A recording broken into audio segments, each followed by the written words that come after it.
অরূপ চক্রবর্তী একটা স্বপ্ন ছিল, আজ প্রচারে যাওয়ার পথে তিনি থমকে দাঁড়িয়েছেন সেই বিশ্ববিদ্যালয়ের সামনে।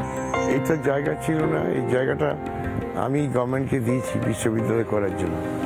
এটা আমার নিজের জায়গা, সরকারের জায়গা ছিল না বলে বিশ্ববিদ্যালয়টা হচ্ছিল না। তখন জেলা শাসক বিজয় ভারতী আমাকে রিকোয়েস্ট করেছিল এই জায়গা পেলে বিশ্ববিদ্যালয়টা বাঁকুড়ায় হবে। তা আমি মুখ্যমন্ত্রীকে বলেছিলাম যে আমার 15 বিঘা জায়গা আছে, ওইটা আমি দেবো, বিশ্ববিদ্যালয়টা বাঁকুড়ায় হোক। এটা আমরা মুকুটমণিপুর ড্যাম, এটা এটা ক্যানেল, এদিক দিয়ে জল সমস্ত চাষিরা পায় আপ টু রায়পুর পর্যন্ত এবং পূর্ব মেদিনীপুর, পশ্চিম মেদিনীপুর পর্যন্ত। এই জলটা ড্যাম্পে যায় চাষের জন্য।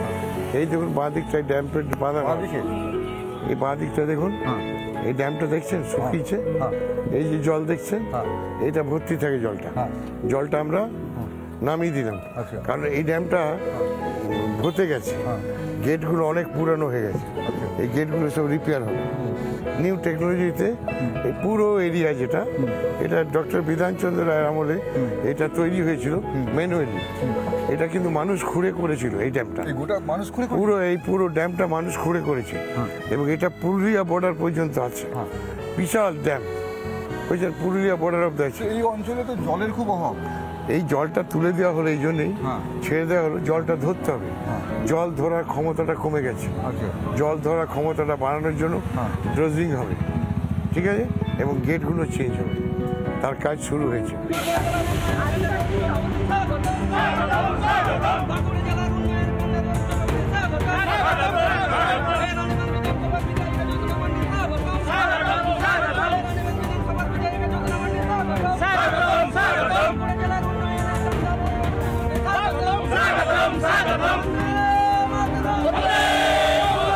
এখন আমরা যে জায়গাটা দাঁড়িয়ে আছি সেটা রানীবাঁধের মুকুটমণিপুর।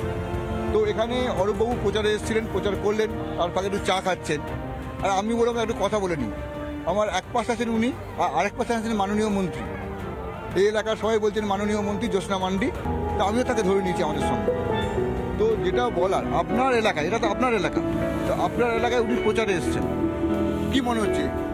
মানুষ স্বতঃস্ফূর্তভাবে এসেছেন, আর সব থেকে বড় কথা হলো আমাদের ক্যান্ডিডেট অরূপ চক্রবর্তী হয়েছেন, উনি কোনো নতুন না, উনি এখানে আমাদের বাঁকুড়া জেলার সভাধিপতি ছিলেন 13 সালে, অনেক কাজ করেছেন গোটা জেলা জুড়ে। তো সাধারণভাবে মানুষ নিজের ক্যান্ডিডেট, মানে নিজের মানুষ, কাছের মানুষ পেয়ে সবাই সকলেই খুব আপ্লুত।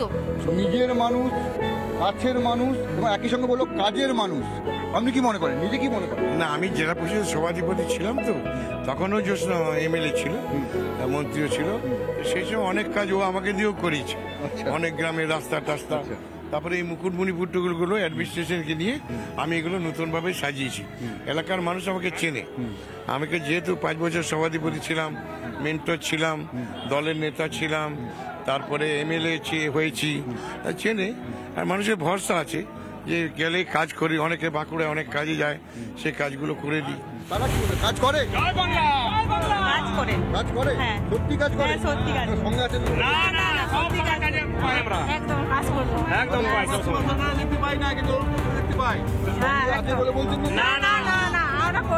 কাজের লোক 12টায় ফোন করলে 12টায় পাই, হসপিটালে গেলে হসপিটালে যেখানে চাই সেখানেই পাই।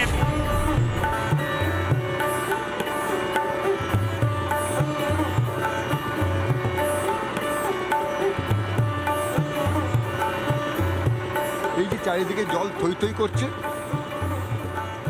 এটা হচ্ছে মুকুটমণিপুর কংসাবতী নদী। কংসাবতী নদীকে বেঁধে রাখা হয়েছে এখানে। সেই কংসাবতী নদীর বাঁধা জলে আমি আর অরূপ চক্রবর্তী, বাঁকুড়ার প্রার্থী। তার দাবি এই অঞ্চলের যে উন্নয়ন, সে উন্নয়নের তিনি অনেকটাই অংশীদার, ভাগিদার, এবং যদি সাংসদ হয়ে যেতেন তবে এই অঞ্চলে উন্নয়ন আরও বাড়বে এবং উন্নয়ন তিনি করবেনই। তিনি সব বলেন আমি স্বপ্ন দেখি, তিনি বলছেন আমি স্বপ্ন দেখি, আমি উন্নয়ন করব। কি বলছেন অরূপবাবু? দেখুন, আমার একটা স্বপ্ন আছে, আপনি বাস্তব কথাটাই বললেন, আমার মনের কথা। বাঁকুড়ার উন্নয়ন হোক, অনুন্নত বাঁকুড়া জেলার নামটা অন্তত মুছতে চাই আমি। বাঁকুড়ায় যদি ডেভেলপমেন্ট হয়, আমরা ধরুন আরেকটা প্রজেক্ট আছে বাঁকুড়ার দোনামোনা ঘাট, ওইখানটা যদি এইভাবে জল বাঁধিয়ে দেওয়া যায়, তারকেশ্বর নদী গন্ধেশ্বরের উপরে বিশাল এরিয়া হবে, ইন্ডাস্ট্রি পর্যন্ত হবে। ওই পরিকল্পনা আজকে 15 বছর ধরে পড়েই আছে, এগোচ্ছে না। এগুলো করবার লোক নেই। প্রয়াত বিধায়ক কাশীনাথ মিশ্র চেষ্টা করেছিল সেই সময়, কিন্তু এখনো সেটা হয়নি। সুভাষবাবু চেষ্টাও করলেন না, উনি এত সব চিন্তাও করেনি। এখান থেকে কেবলমাত্র প্রাকৃতিক সৌন্দর্য, পর্যটক আসছে, তার বাইরেও আরেকটা ইকোনমি ব্যবস্থা তৈরি হয়েছে। এইটার সঙ্গে সঙ্গে হবে।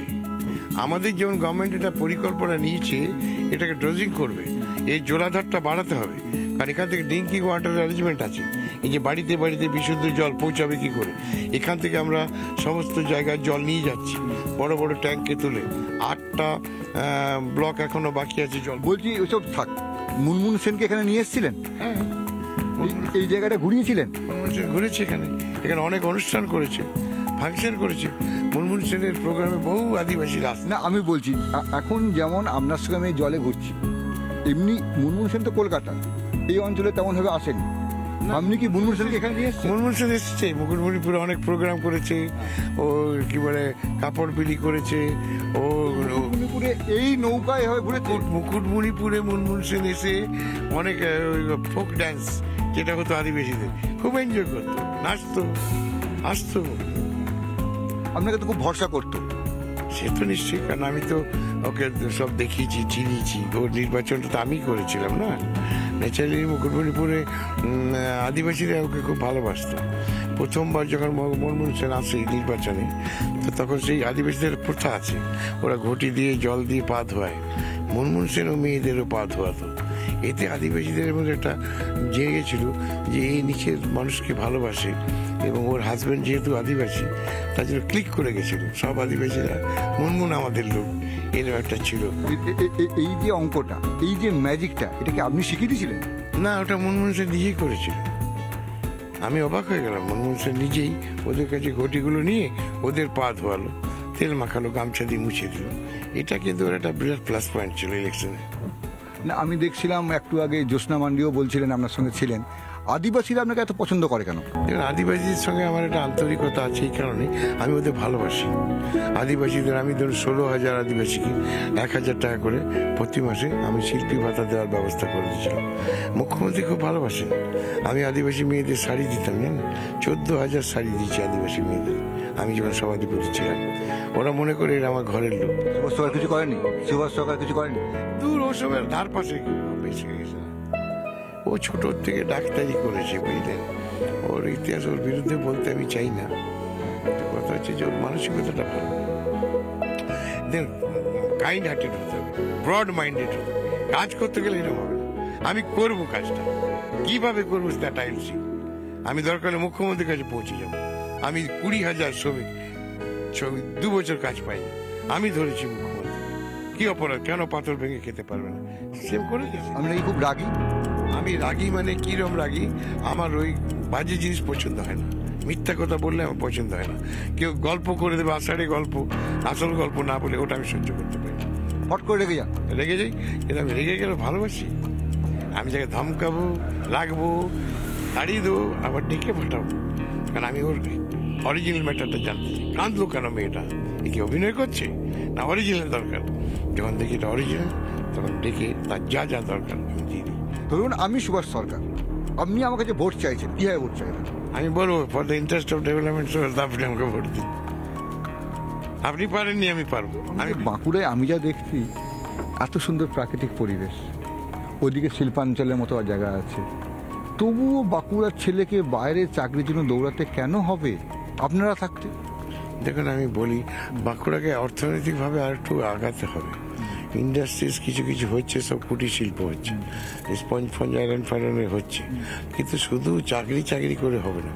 এটার থেকে যে রোজগারটা আসবে, আমার কাল্টিভেশনের উপর যেটা আসবে, এই মাছের চাষ থেকে যেটা, এটা ইউজ, এটা ঠিক মতো গোছানো নেই, গোছানোর লোকের অভাব। আমি পার্লামেন্টে গেলে আমি কিন্তু বাঁকুড়ার জন্য চিৎকার করব, বাঁকুড়ার জন্য কিন্তু আন্দোলন হবে, গর্জন হবে, গর্জন হবে, জনগর্জন হবে। সেই জন্য তো যখন সুব্রত মুখার্জিকে পাঠানো হচ্ছে, মুনমুন সেনকে পাঠানো হচ্ছে, আপনাকে বলে দেওয়া হচ্ছে জিতিয়ে আন। সেটা ঠিকই আছে, কিন্তু কথা হচ্ছে যে লোকাল লোক পেলে মানুষের সুবিধা হয়। এই কাগজ দরকার, অমুক দরকার। আপনি কি লোকাল গাইড নাকি? লোকাল গাইড মানে দেখুন, বাঁকুড়া আমি হেডকোয়ার্টারে থাকি, তো ওটা মধ্যস্থর, সবাই যোগাযোগ করার সুযোগটা। আপনি কি এতটাই বিনয়ী? আপনি এত করেছেন, এখন বলছেন আমি কিছু করিনি, আমাকে লোকাল লোক করে শুনতে। আপনি কি এতটা বিনয়ী, না আমাদের সামনে এত বিনয় দেখাচ্ছেন? না না, দেখুন পাবলিক সাপোর্ট ছাড়া তো হয় না। আমি স্কিমগুলো ঠিক করি, আমি অফিসারদের বলে দিই এই জায়গায় এইগুলো করলে ভালো হবে। কখনো কোনো মুখ্যমন্ত্রী আমাকে বলে দেন যে এই ঝুপড়িগুলো হাঁটা, এগুলোকে করতে হবে, আমি করে দিই। আমাকে বলার 6 মাসের মধ্যে আমি ইমপ্লিমেন্টেশন করি, সেগুলো করি। দিদি আমাকে ভালোবাসে এই জন্য, যে অরূপকে বললে হয়ে যাবে।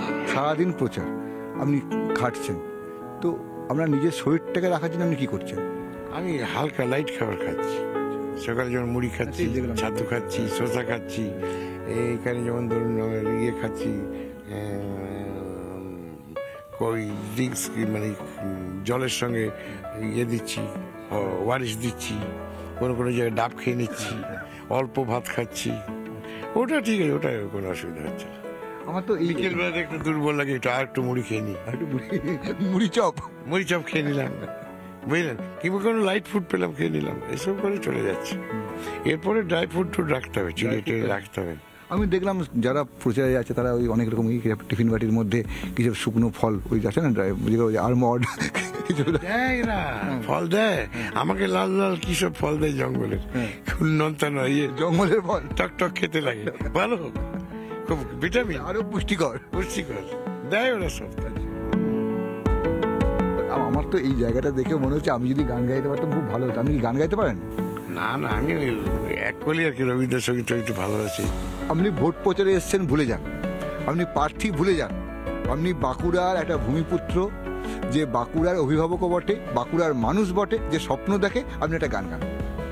কি গান গাইবো? গান গাওয়ার মতো কি গান গাইব? কি গান গায়? যে জানেন স্বপ্ন দেখে। কি মুক্তির মন্দির সোপান তলে কত প্রাণ হলো বলিদান, এই সমস্ত গান মাঝে মাঝে আসে মুডে,